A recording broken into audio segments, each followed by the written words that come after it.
What's up, Yoon-Fam? It is I, Mark Yoon. In today's video, I wanted to discuss something that I haven't really discussed in great detail on this channel. Now, I think I have gone into a little bit of kind of my expectations for this, but not necessarily the entire in-depth conversation that I kind of want to touch on today. Now, it's obviously not going to be like too huge, but I do want to talk about it. A lot of the characters that we've seen have gotten new origins, or in Soul Calibur 6 that is, new origins, or at least like tweaked origins to where they are somewhat different from their counterparts from the previous games and the previous timeline.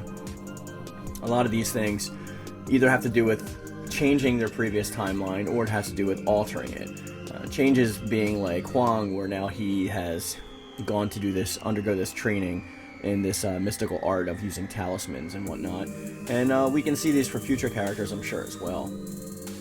Now, having characters like Rock and Aeon reintroduced is a great opportunity, in my opinion, to tweak their origins. Now, I know based on the library that the characters are featured and does have somewhat of the original origin that they had from Soul Edge. But that's why I'm saying tweaking and not changing. There's a lot of people that have come out with, I don't want to say problems, but they just want to say that things should be handled a little bit more delicately when it comes to certain characters, such as like Rock. I think it's important to keep the basis of the character similar without like changing too much. The same way that we saw with Hwang. We know that from my other videos I've advocated for at least the Koreans getting their fair due, because that's the one culture I really know a lot about. There's changes that needed to be made with them because they're not very realistic when it comes to Korean culture. But it is a video game, so like they are characters of themselves, and caricatures rather. And it's the same to say with everything. I'm sure every person has a gripe with somebody in the game based on something cultural or whatnot. But this is not to say that like Rock needs to be completely changed and revamped and revitalized, but I think what needs to be addressed is more of how that's going to play out. I guess I want to say respectfully.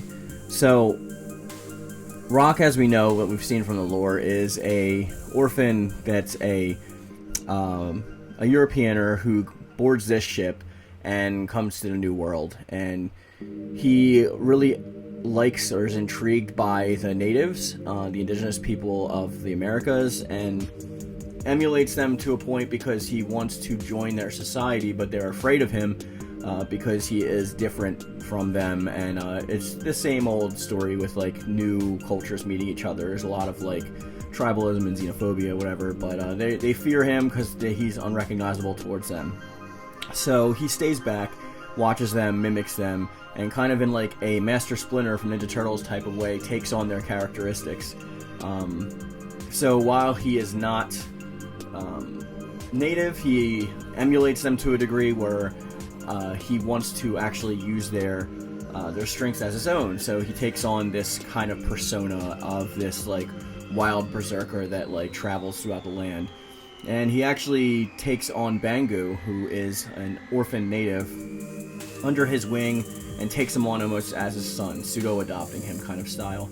And I think that's the biggest thing that a lot of people realize from the old timeline, is he's always Bangu, and he's always like shouting on about Bangu and whatnot. And obviously he's too young to be playable in Soul Calibur 7 unless there's an intense time skip, which I don't think they're going to do. So I think tweaking that to like maybe he is accepted by the natives or something, and then like they train him or something. Like I'm not saying this has to happen. I'm just saying it's something that could be a possibility. I think more in line, Aeon needs to be the one that needs to get tweaked, because he has such a basic backstory about just being this like guy who gets like cursed or whatever, and then he transforms and becomes more evil over time, and that's pretty much Aeon. So I think they could do a lot more with that character, talking about the characteristics. And I've mentioned this before in previous videos, how I think we could actually go back and use the creation engine to create a human version of Aeon, and go through some of that story with the human version before he actually does become transformed, and actually show that taking place. And this goes into my tomorrow's video as well. But I wanted to explore more of that and not just have this character, so we can have more attachments to the character. Because there's other characters that people say are somewhat basic. I hear Voldo brought up a lot, but he actually has a lot of character development within himself, just based on how much he like cares for his master and looks after his things and took that on, that responsibility. It says a lot about his character. There's not too much about Aeon that's out there, save from the, I guess, character progression we got from 5 that shows him as his own character separate from the rest of the lizard race. And I think he is an important character to come back, especially because the lizard race is so bare bones at this point that character creator is in desperate need of a lizard character, just so not for nothing that we actually get more stuff for the creation engine. And that might not be on the top tier list of everyone's concerns about the creation engine. I know it's like an aspect of Soul Calibur that's an important aspect to me, but everyone like plays the game for different reasons, and I can respect that.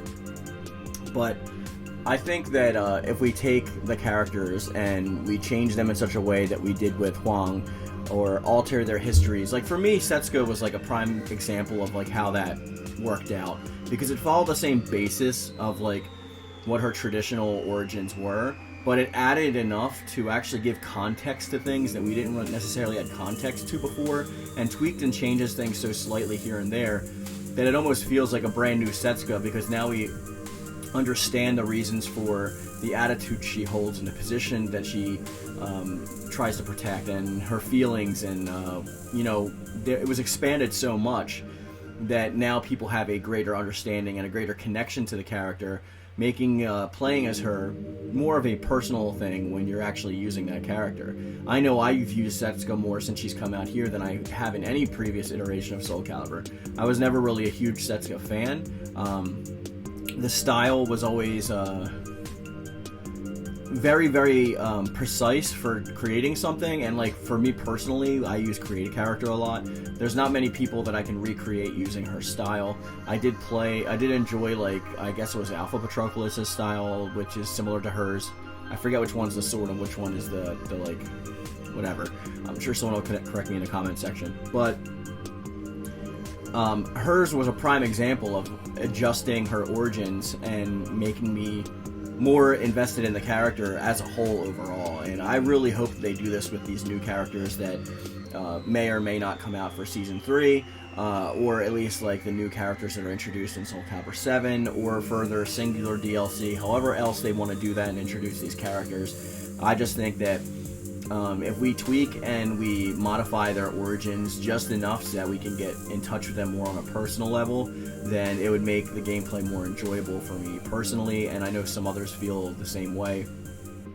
Like, there's reasons why I like Hwang Sung-young besides like his fighting style, and I think a lot of people can connect that with their mains. I think a lot of people would tell you that the reason they like their character that they play as the most isn't necessarily just because of the fighting style. I think it has to do with somewhat of a personal connection. Now, this is usually the casual players or the single player characters. FGC is a totally different monster, because that has to do with like characters with better frame rates and characters that you know, can feed into combos easier or have more DPS than another character. So I think that that's a wholly different story, but I'm talking right now basically just on like the narrative speaking, people who play the game for the story and attach themselves to these characters based on who they are, not just what they can do. But with that being said, guys, we're going to bring that to a close, I guess, for today, and I will catch you on tomorrow's video.